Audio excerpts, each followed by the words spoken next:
make sure the stream's working and stuff. Oh, okay. Yeah. I'll just end the Zoom then.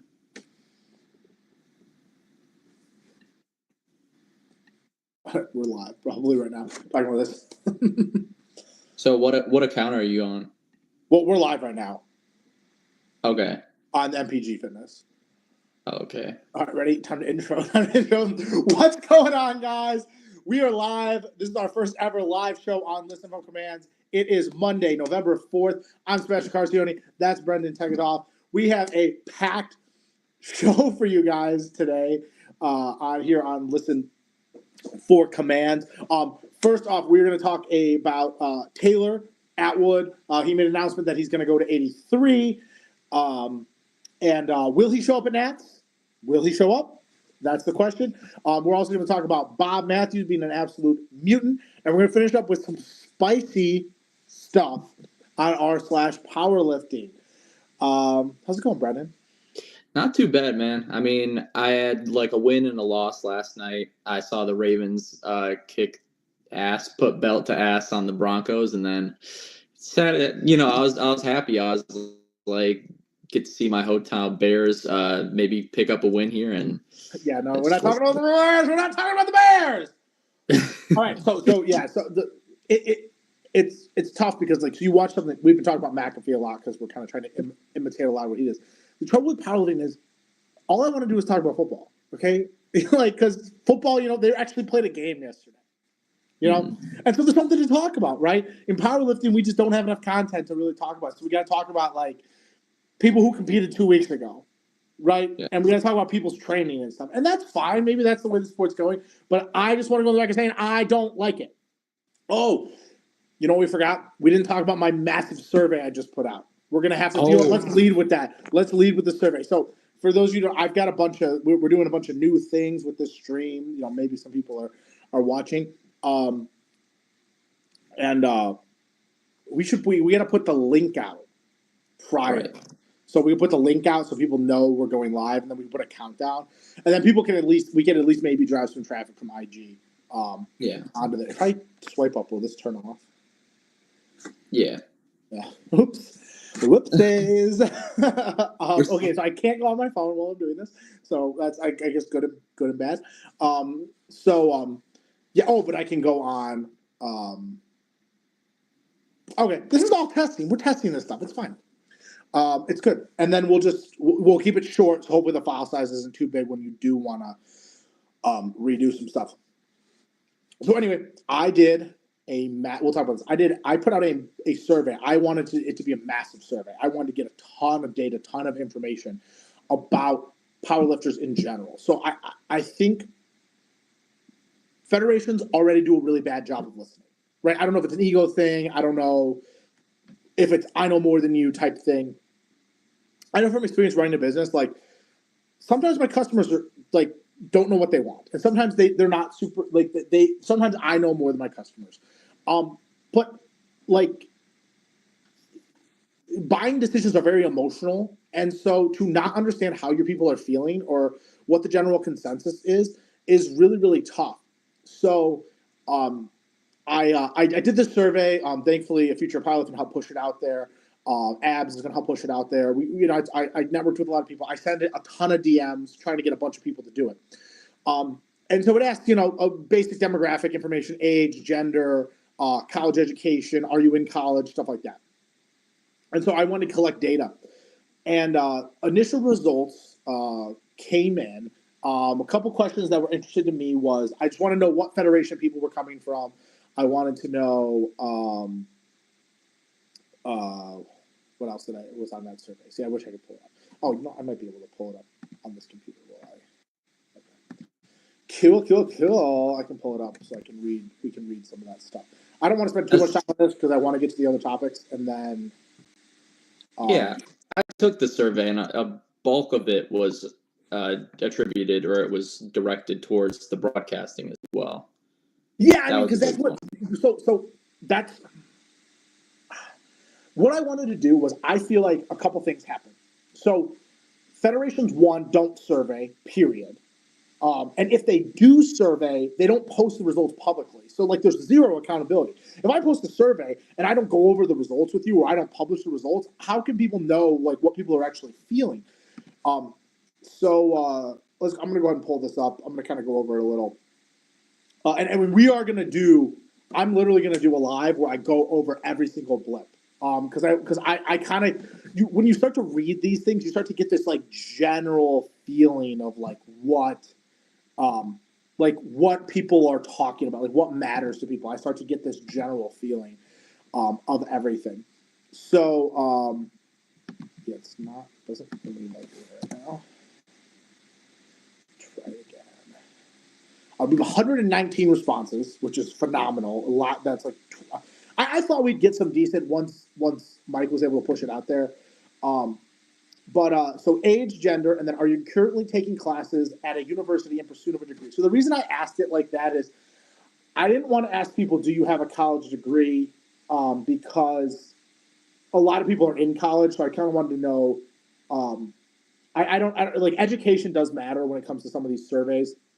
The big question that's really important is what role you're in: athlete, spectator, fan, coach. Stakeholder is like anyone in like a sponsor, vendor, media. So maybe someone who's not competing, who's in media stuff. Meet director, event organizer, and then the next one is which federation are you a member of? And I said please select the one you are most involved in.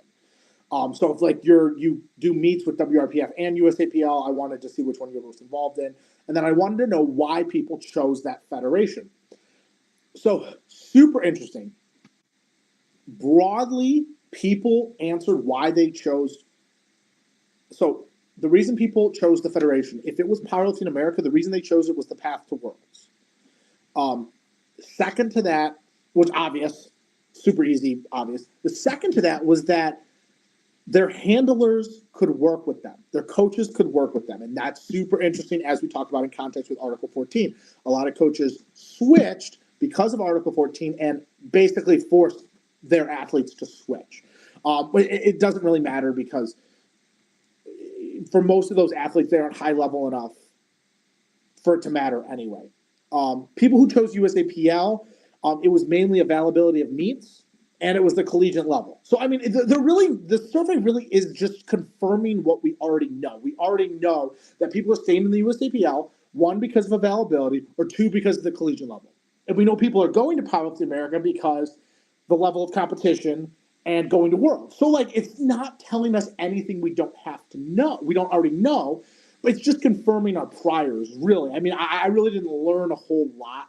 I mean, there were some interesting feedback things. But I really didn't learn a whole lot. It's just more it's confirmation of what my hypotheses were. Next one was on a scale of 1 to 5, 5 being the best. How good of a job is your federation doing? So that was just I just wanted that's like favorability. So when politicians do poll, what percentage of people find you favorably? Powerlifting America was getting a lot of 4s and 5s. USAPL was like getting 3 minuses. People are not really people who chose USAPL are not very happy with how USAPL is going. And so whether or not that's actually true, because USAPL does have the most members, their membership is growing, all these things, people still don't find you very favorably. So you should probably ask why people don't find you very favorably. Powerlifting America, which in the public eye, because of Article 14, has all these black eyes, people are rating the federation very favorably for people who are actually members. Next one was what suggestions do you have for your federation for them to help improve? That was open answer, so like there were a lot of different answers. The big thing with Powerlifting America was drug testing and meat availability. USAPL people had a lot of scattered opinions. There wasn't anything uniform. People were like, get more pro athletes. Like, like how are you going to do that for USAPL? It was scattered answers. Like, and that's so indicative of just how USAPL is, where they don't really have. Everyone has a different thing that USAPL could do to improve, and they're not really focusing on anything. So it's really interesting. Next one was, should Article 14 be removed? The only reason I put this one on here is obviously a majority of people don't like Article 14. I just wanted to get an actual number. Like what percentage number of people? And it's 90-10. 10 is actually higher than I thought. I thought 10% was rather high in terms of what Yeah. You would anticipate. Yes, it was high, it was higher than what I anticipated. I anticipated it would be even greater. I just think if people said no, they just don't care. Like, it just doesn't matter. Like me, I don't really care about Article 14. I was one of the no's. I said like no because I didn't really care, and I saw some, like I see some rationality behind it. It's like There's you hold on, made hold on. The only rationale behind it is nefarious. The only reason it exists is so that IPF can control their athletes, and that's like that's fine. It's but it their doesn't. federation; they can make whatever rules they want. You know, if you don't like I, it, go somewhere else. Yeah, I mean, once you made an analogy, it was about like how the UFC is to McGregor or vice versa, and it's like they wouldn't want to let him compete somewhere else. Well, It's no, like no, no. what's So the the pride and problem, joy? I'm not a huge fan of Article 14 in that sense because if the athletes were paid, then that'd be fine. You can do whatever the fuck. Just contract the athletes, like you'd be fine. But yeah, which company makes the best knee sleeves? I was just curious what people's broad opinions are. It's about. Actually, let me go look at the actual response graphic. And I'm by no means a data scientist. Like this is just for me to kind of answer my own questions. It's 88 to 12 on Article 14 be removed. And which company makes the best knee sleeves? 37% said SBD, 35% said Inzer. Because I know those are the two. Now, what I'm gonna hypothesize from what I'm gonna draw a conclusion from this data.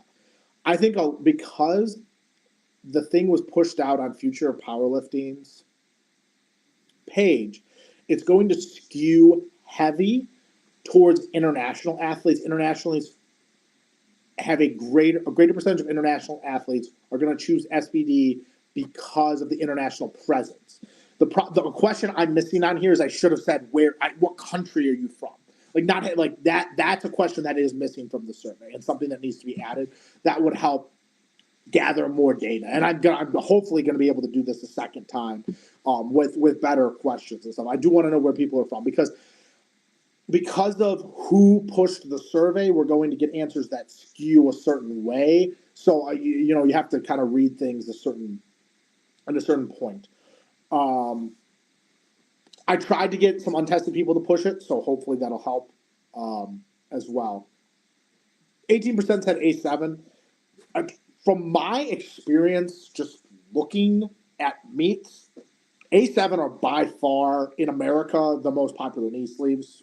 Maybe Inzer are tied, and SBD is a very small percentage. Like I said, this poll is skewing more towards SBD, likely because of the international presence. I mean, people are answering these questions from federations all over the world, which is cool.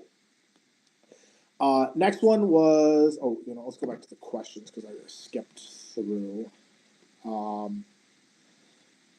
Which if any of the meets did you view live? So I just named kind of all the big meets. I wanted to see what the distribution was of that. No, this one was very interesting. This one, fascinating. Okay, this one I found amazing. So, and not really amazing, but it just really started getting I was like, my gears were turning. Which, if any, of the following meets did you view live? Sheffield, IPF World, American Pro, Reach Rumble, Powerlifting American Nationals, USAPL Arnold Pro Finals. I just picked some big meets that I thought a lot of people watched. And I probably should have put Powerlifting USAPL Nats on there because I actually think that's probably more viewed. Sheffield, obviously, top spot, 88%. IPF World, 85%. Really? So you're telling me there's only a 3% margin between IPF Worlds and Sheffield. And that got me thinking. IPF Worlds is like 7-8 days long, right? So you're only going to watch like your favorite athlete. And because of how YouTube calculates views, what happens is Sheffield is just this kind of encapsulation of everything. Whereas IPF World is so spread out and you're kind of only watching your favorite athletes, you may be only watching your home country. Because of this, I am like, the same people that are watching IPF World are watching Sheffield. It's just that Sheffield's one day, and so the viewership is inflated because of that. So when you reverse out, what you're realizing is Sheffield actually isn't getting these crazy amount of views. It's just consolidating that, and so that's really interesting. The IPF Worlds actually probably has similar viewership to Sheffield, and it's really just overlapping viewers. It's not getting in new people, and so sadness. I mean, I had thought. I mean, we talked about how people who are new to the sport aren't showing up to watch Sheffield. Right, like in large numbers. We talked about this with Mike. It's not a large percentage of people who are like, "Oh, my first time ever seeing powerlifting. I'm going to watch it." I think what happens is Sheffield goes on live, all the powerlifting nerds watch it, and then regular people see the aftermath. Right, they see the reels on Instagram. They see that aftermath. So they're not watching the live content. They're watching the reel, which is great. I mean, don't get me wrong. I mean, we don't need them to watch the live content. I mean, it's a new era. We want people to watch the reels. We want people to watch the TikToks. We want people to see the aftermath. And then hopefully next time they'll come and consume that content. It's a lot like I see companies will like buy an ad in Times Square, right? And then they'll make a bunch of content around that ad. And then the ad itself didn't give them a return, but the content they made around that, the Instagram post, we're in Times Square, gets that kind of pop and that attention. My phone, which is the live streaming cam, has 5%. So I have to figure out something here. On the spot ad libs. Yeah, right on the spot ad libs. Yeah. Man, I'm still in shock about the fact that SBD was the leading knee sleeve. I don't know if people actually. So remember, they have a much larger international presence than either one. Right. That might be why. That's why they're such big sponsors of the IPF, because they make their bones internationally entering new markets and stuff. So, I mean, that doesn't really surprise me that much at all. But yeah, okay. 5%. We'll just talk really, really fast. Okay. A ton of stuff about the broadcasting. The largest critique, by far, people hate the commentators. Absolutely hate the commentators. Some people talk about how they like the commentary. 70%, and all this is public. You can go read through the comments. People hate commentators. And so that just tells me that we probably need to work on that, right? We probably need, anyone who's currently commentating probably has to be ejector seated, and we need to put new people in, and we need to try new people out. We probably need to go to broadcasting schools and find real commentators to do real commentary. Okay? Like, when you get that bad of a report, you kind of have to clear house. Like, I don't think anyone is really like, yeah, yuck. That was the big thing I got from the live streams. People did have a favorable opinion of live streams as a whole, but the biggest critique was the commentary, which is like 98% of the audio of a thing. So yeah, I feel like to be addressed. There's a real issue there, because I feel like with the powerlifting broadcasting crew, it's kind of tough to find somebody coming out of broadcasting school who has like an interest in powerlifting. It's almost like, bro, I literally did I tell you when I put the story? So the Clippers broadcaster does really good content. I literally reposted this thing. I'm like, it's my dream to have him do a powerlifting meet, and he slides in my DMs and he goes, "Yeah, I'm totally down to do a powerlifting meet. Some of my friends are powerlifters during the off season. Let's do it." I'm like, no, what you do is you find someone who's a professional broadcaster, you have them come out for that one day for the event, right. You pay them well, and it solves that problem. And then that person can actually do some more than just do the broadcast. They can help teach you how professionals do the broadcast. They can teach you all these things. I'd be more than happy if you found someone who was good to pay that person to honestly help change the narratives and do narrative development and stuff. But yeah, at some point I am going to have to get the charger. I was not prepared for this. But yeah, and we're live. That's funny. Oh, we're 19 minutes in. Interesting. All right. See, this is where it'd be nice to have a chat, because then I can run away and then do that. Chat can just entertain itself. Well, so no, and this is where we could probably go. We could eventually go to like a dead screen. No, it's gonna take me 2 seconds to get my charger. Brendan, entertain the masses while I go get my charger. Exactly. Yeah, I mean, like, I'm just still so shocked because I think that SBD might have been the lowest quality knee sleeve. As like, this is me speaking from like an athlete's perspective. I don't like, I'm on that sheet, on the spreadsheet, I actually put myself down as like, I forgot the exact terminology Seabass used, but I was like media, right? Because we do the podcast. More people probably know me as like a producer, podcast guy on powerlifting as opposed to like an athlete because I'm, like around like that right below 400 dots kind of area. So I don't think that people recognize me as an athlete. But that being said, I still am an athlete and I did use SBD for my first 2 meets. And I just, they're like knee warmers, man. I mean, like I talk to people around the area whenever I'm at the gym. They're just like, how do you use those things? And they're just like these flabby little knee sleeves. They like flop around like you can't even stand them up like everyone does at the gym. And I know everyone knows what I'm talking about if you are a power lifter yourself, but Inzers are just so superior. I swear we're not even sponsored or anything, but it's like it's just like a whole wash. I got mine for like a discount. Um and they're like so oversized, but they're still significantly better. It's crazy. Power. It's crazy to me that I ever used the SBD ones in the first place. But Wait, you were talking. Okay, now you're talking knee sleeves. So I mean, I heard kind of what you said. You're like, I'm surprised. Blah blah blah blah blah. I mean, I think quality is their thing. The problem is the effectiveness of said equipment. I mean, what I hear from people is people want a stiffer knee sleeve, right. and SBDs hasn't been able to deliver that for whatever reason. I've heard that like they're just pretty resistant to the idea. They like don't want to like a knee sleeve is supposed to like warm you. It's not supposed to like actually provide support. So I don't know what the actual policy is. I don't know what the actual that's interesting. is.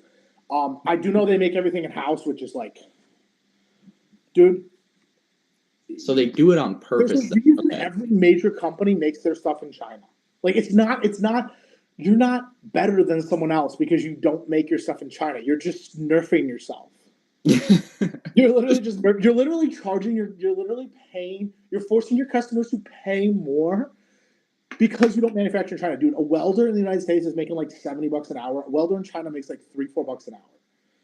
Like, and so that's because that's just economics. Like you're like, there's a reason America's moved away and we're now a service economy. We're just not manufacturing anymore.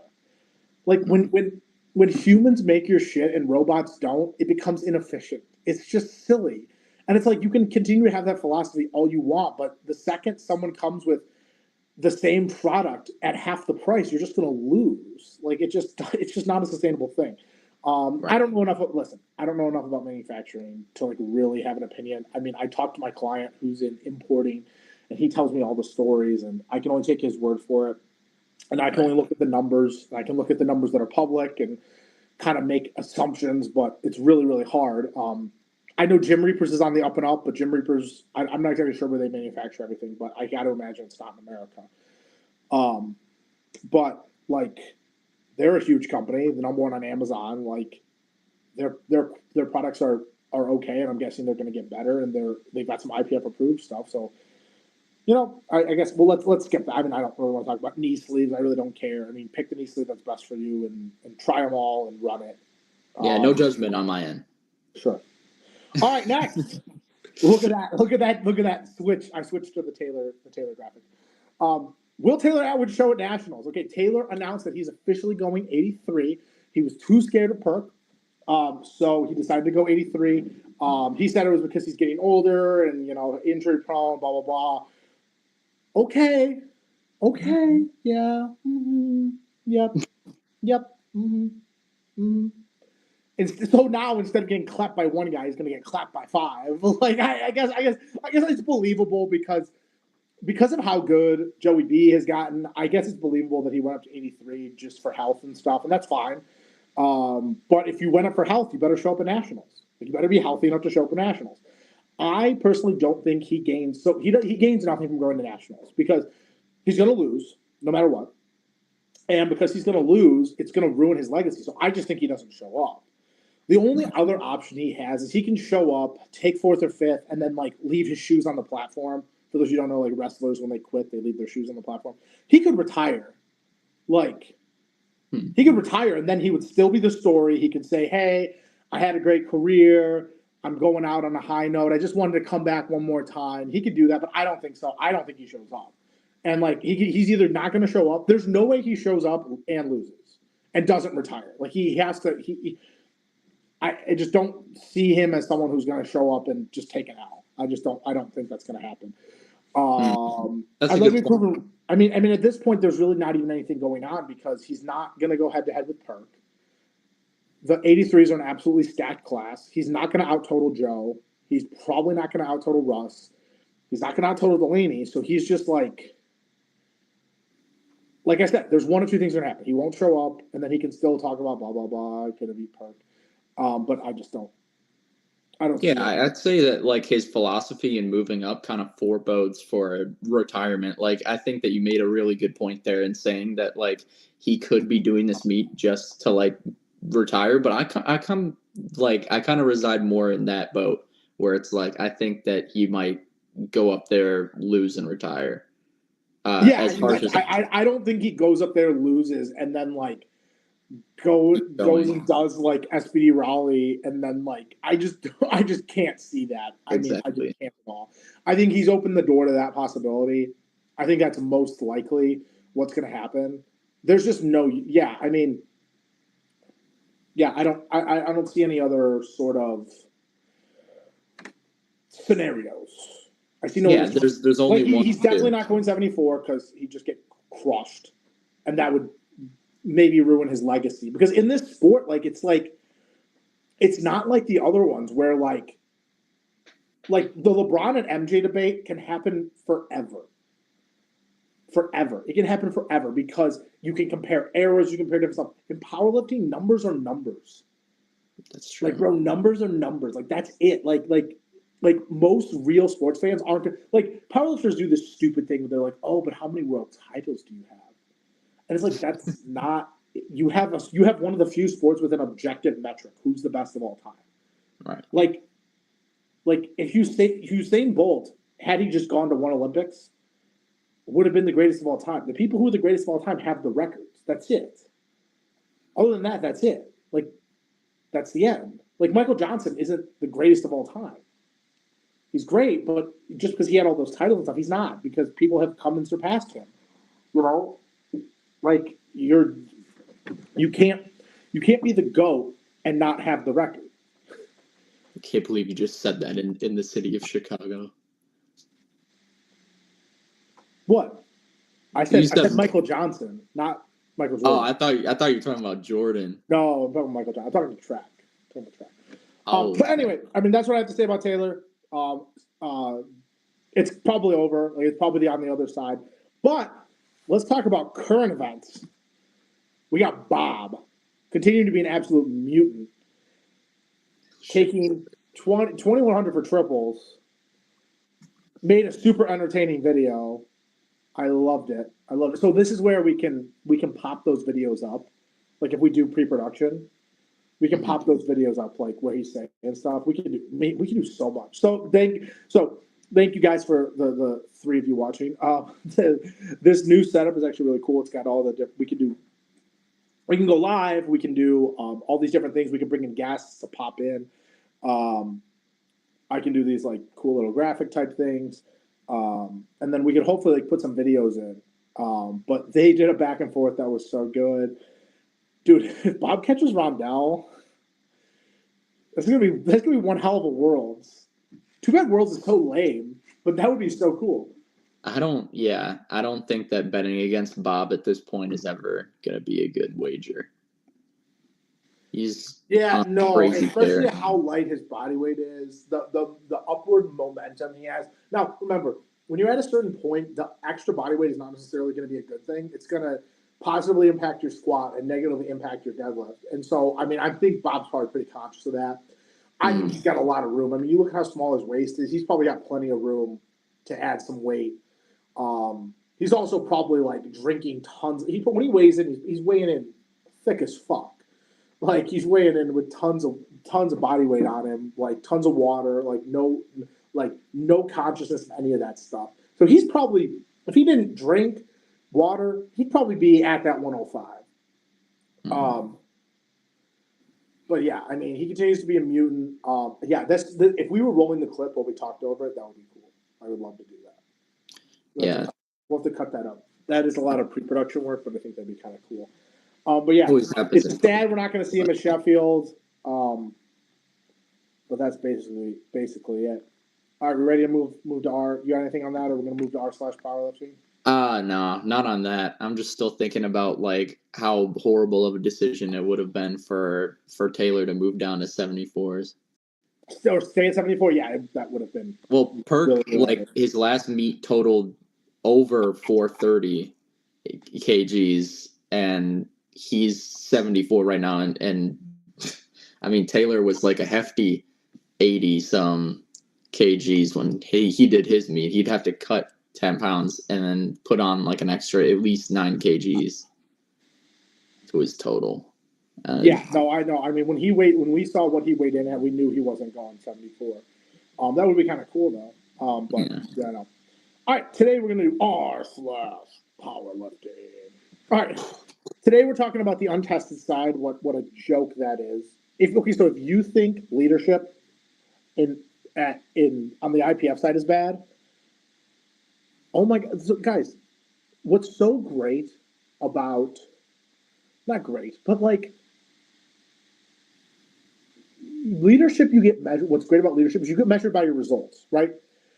If you win the Super Bowl every year and you're a general manager, you're never getting fired, right? Never. If you win if you're the Chiefs general manager, you have the most secure job in all of sports, right? And it doesn't matter that you have Patrick Mahomes. It doesn't matter that you have Andy Reid.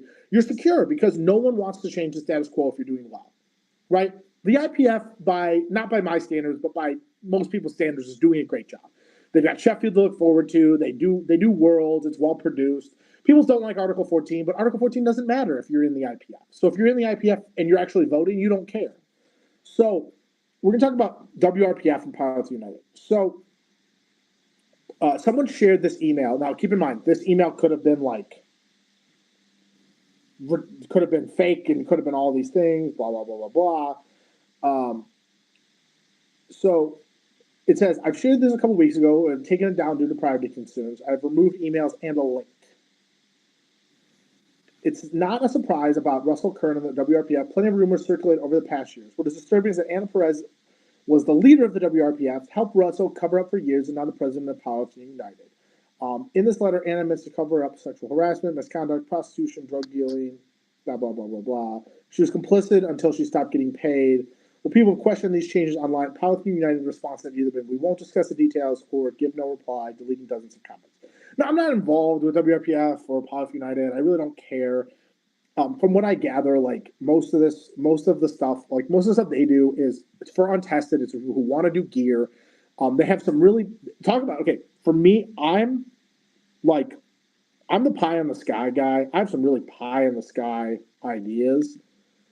The shit they're talking about is pie in the sky, but it's not even a good flavor. Okay, it's like pie in the sky, but it's like spinach and glass pie. Okay. I love that. Yeah, it's not good pie. Their ideas are bad. They don't have good ideas. Okay. Like I have really good ideas that are just really fucking hard and really fucking crazy. Some of my more recent ideas may be a little more questionable, like the frequency of competition, but I think that'll all get fixed in due time. Okay, so she was the vice president. She resigned. This is just such a complicated story, and it's also so irrelevant. I don't really want to touch on it, but it was put on r/powerlifting, and since we do r/powerlifting, I want to talk about it. But like, I think it's it's just a bigger picture of like. The biggest problem with all this drama is it's happening irrelevantly, right? It's like, oh, there's drama at Planet Fitness. No one gives a fuck about Planet Fitness. No one cares. Okay, so she's resigning, and she cites underpayment, consistent underpayment for my role as an executive, and the responsibilities that come with it. Under my leadership, we went from over 220K in revenue to 450K. Um, that's not a lot of revenue. Like a single Starbucks location does like 4 or 5 million a year. So that's not a lot of revenue. And so also, how much do you expect to get paid as a percentage if you're only making 450K? Like a business that makes 450K, like the top level person's making like 50K. So I don't know what they're getting paid. So I don't know. Constant issues and lack of transparency with WRPF funds. You have admitted to the this is saucy. You've admitted to the misuse of WRPF funds to finance unrelated side businesses and personal endeavors, aka your freaky tiki sex toy novelty company and your adult themed content production. You spent your time investing that instead of the WRPF. You accumulated unnecessary debts because you didn't want to give anyone else access to accounts in order to make pay or payment. Okay, so obviously someone else leaked this email to like make her look bad, and it does make her look really, really bad. Because she's complaining about all these things that, like, dude, I would have quit. You quit. If you hear about this stuff, you gotta quit. Freaky tiki sex This is toy novel. insane. This is absolutely insane. I mean, like, regardless, I kind of want to read some more of the comments. This is just juicy. It's just like, I love it. This is the top. I'm in the same boat. this comment is great. I just want to read the comments because it's just kind of funny. Incredible sociological study here about powerlifting culture in general. Item 1, fuck you, pay me, get your shit together. Item 23, why are you doing sex trafficking? And the one in the comment is, I love it. That guy definitely has no involvement at all. He's just here for the ride. Just like us.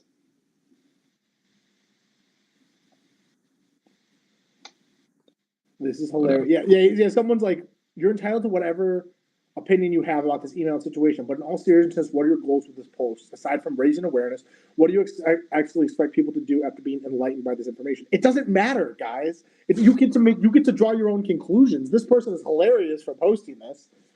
It's really. Oh, here we go. Smells like Steve. Okay, this post should read Russell Current corruption and how a new Fed was started to get him out of powerlifting. But you seem biased against these individuals, so I guess it's irrelevant. As people have stated, every Fed has their own issues. The Fed drama in the last 24 to 36 months hasn't caused mass migration. It's caused people to leave the sport. Yeah, this is true.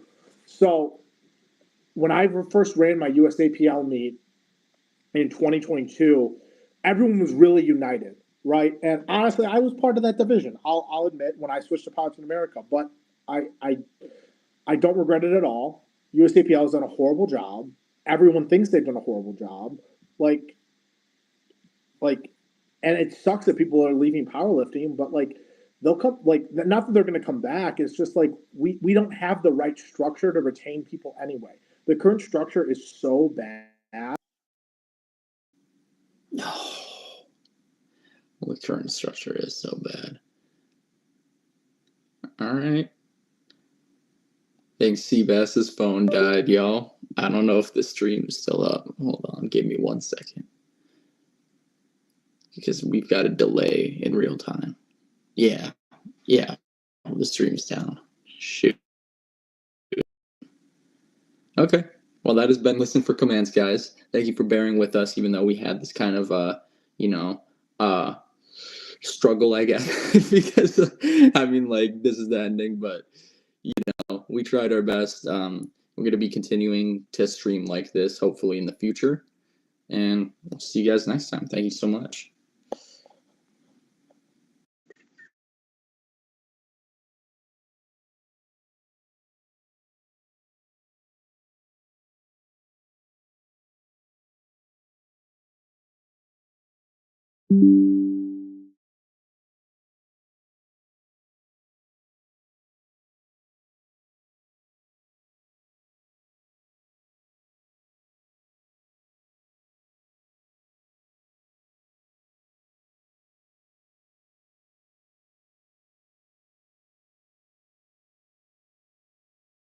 I'm here.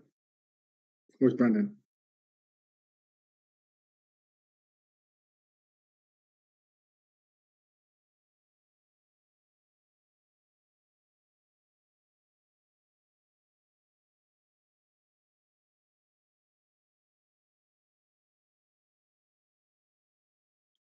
Wait a minute.